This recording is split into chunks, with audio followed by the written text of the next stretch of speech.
วันนี้เราจะมาทดสอบเป็นเอฟเฟกต์เสียงแตกนะครับตัวนี้เป็นของคนไทยครับค่าย GBS มันจำลองเสียงแตกแบบ AFD นะครับแบบตู้มาแชลผลงานคนไทยกับคัสตอมช็อปมาฟังดูอันนี้เป็นเสียงคลีน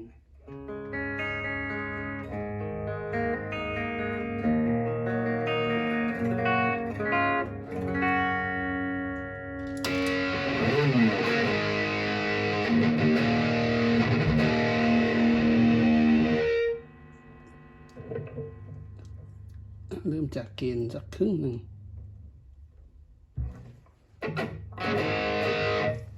อันนี้ครึ่งเดียว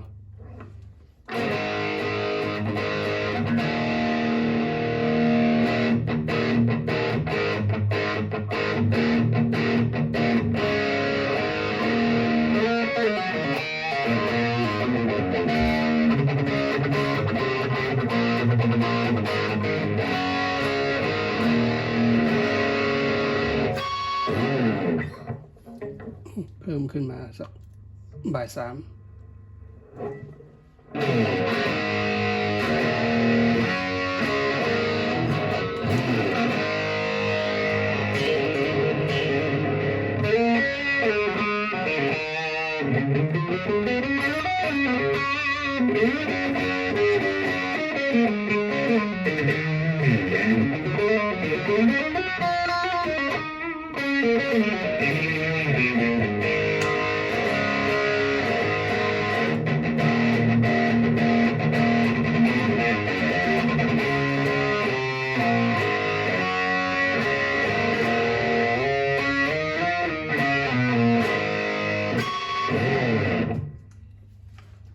ทีนี้เกณฑ์เกือบสุดเลยครับ